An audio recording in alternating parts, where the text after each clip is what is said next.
Now, if you'd like to raise your hands and tell us what is your opinion about what is happening in the Muslim world. Okay. Hi, my name is Lori Baden, and I've been reading as many books as I can of women who are writing out of the Middle East. I did a class at Ali for the seniors on women's, it's called Where Were the Women's Voices? Where are the women's voices? My opinion about Iran is that the people tried to have a democratic movement there, the Green Movement during the last election, and it was squashed by Ahmadinejad.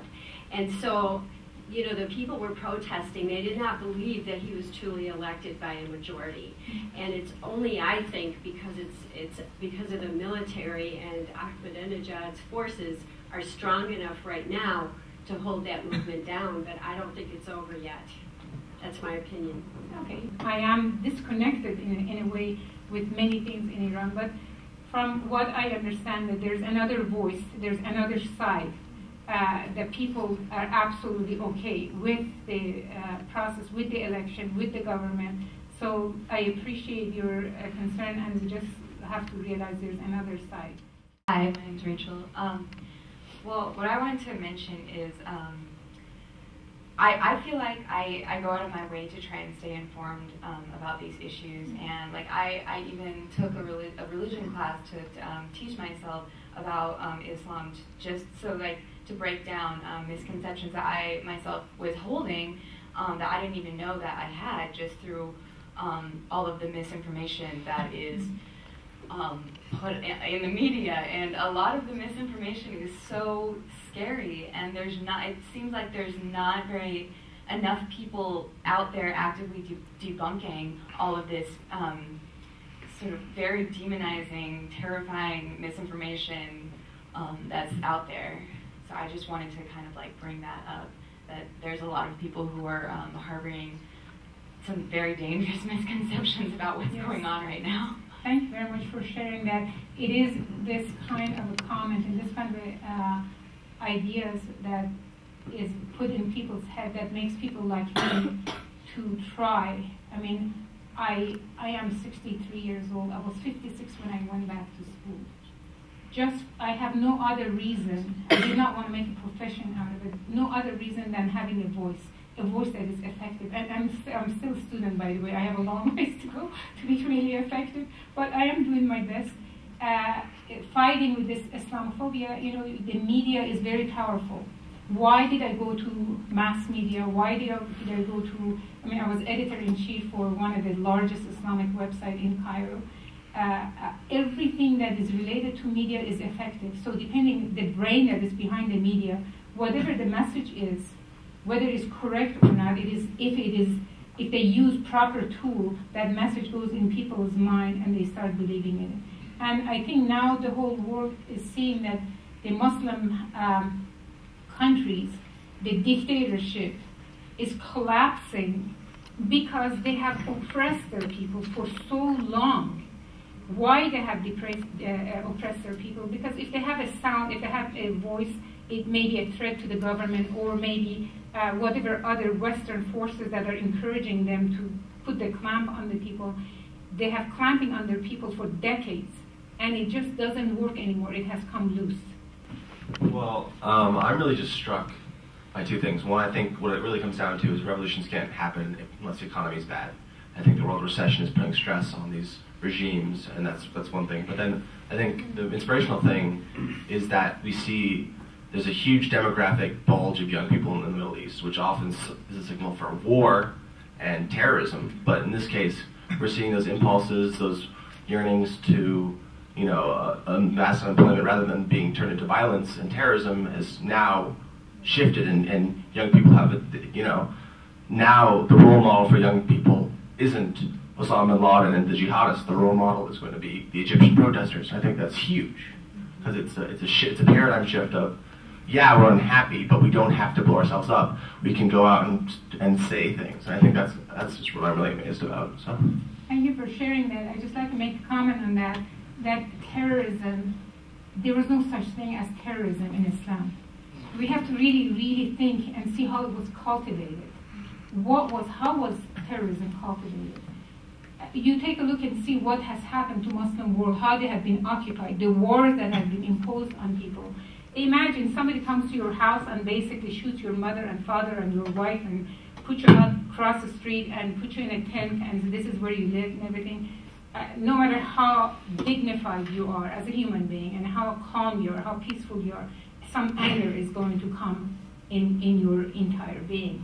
So Muslims have been subjected to this kind of treatment for a long time, and they have had no way to defend themselves. Their lands are being occupied, taken away. Their countries are invaded.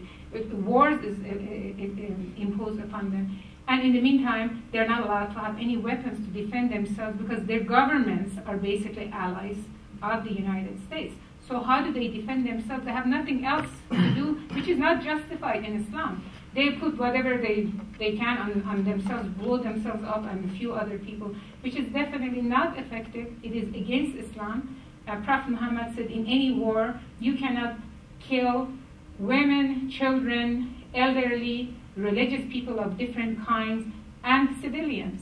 So you can see it is not part of Islam, but is part of desperation that people are facing. They have no other way to express themselves. And the governments, if anybody ever opened their mouth and say anything, that sounds like they're just expressing their voice, they're put in jail, they're tortured and everything.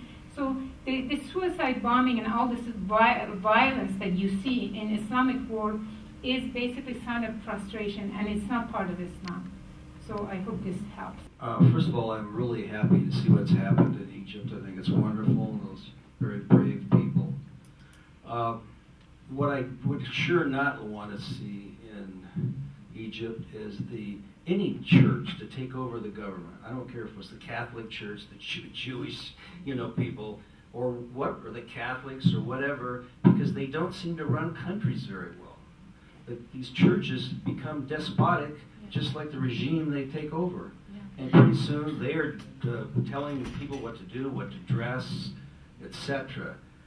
I don't see that as an improvement. I hope that doesn't happen to Egypt. I hope especially all these young people, have a chance at a real democratic government. This country in its constitution separated church and state. And this country was founded by people, most of the British people that came over here, they weren't British, they were English then. They were trying to escape from this Church of England that was controlling their lives. So I hope these revolutions that's happening in the Middle East, which is wonderful, they hope they wind up where they have a say in society, because it seems like when you get a religion in there, it's like if Obama was president for his life, he would never leave. They get somebody in there, he controls until he dies. And then another person in his organization takes over. Now, I want to say just a couple more things. Every organized religion, I want to say organized because there's a lot of people that are just out trying to take their guns out and oil them or something, believes in what we call the golden rule in this country. Every one of them. However, some parts of the religions by various groups of peoples have perverted that, and they only believe in the golden rule with their own people. And that's happening. It's not. I was a Presbyterian. Don't go to church anymore. But so that's what I fear. I fear that these poor people, after all these deaths and the horrible things that are happening to them, I don't really know if I want a church to take over. When I say church, I'm talking about I have really great Iranian friends in California that are. I think they'd do anything for me if I needed help. So it's just that's what scares me. I'm sure you have concern about that too. Yes, I understand. Thank you very much. As you can see that we saw in the footage, people want democracy. Even the Brotherhood, Muslim Brotherhood, which are really religious. They've said some great things. I like what I've heard. Yes, they really want Muslim Brotherhood. By the way, they're helping the orphans and needy. They're feeding the people. When the government was taking the money, putting in their pocket, Muslim Brotherhood was helping the country. Now, Egypt is headed that way. They want democracy.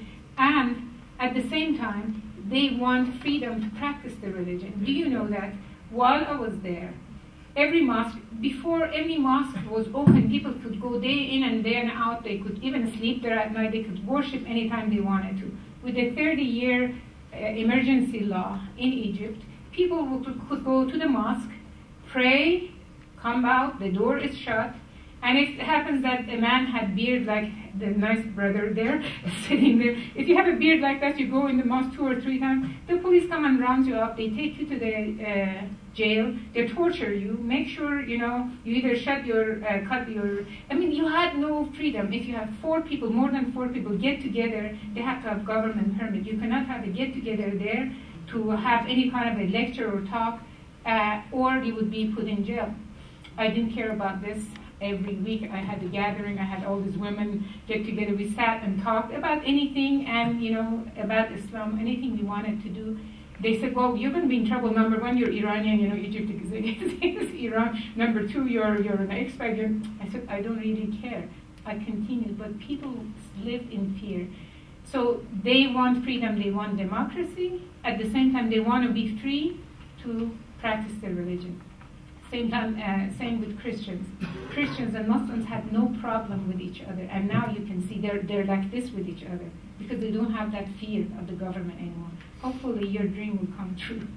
I've never seen this as truly a culture clash. I think that they painted it as such, like you say, media for various reasons. I think it's a clash of it's the people versus the bankers is what I see. It's all over the world, in this country and all of our victims throughout the world. We're being crushed by the bankers, and I think that the Islamophobia is something that they whipped up because Islam doesn't allow the abuse of the banking system, and so I'm worried about that. I'd like to see a secular, and I know there's a lot of Coptic Christians there that been there all along, and I sure hope that this works out where they can have just my choice would be a secular government, and but with respect to the Islamic injunction against criminal banking. Yes, of course you covered many layers.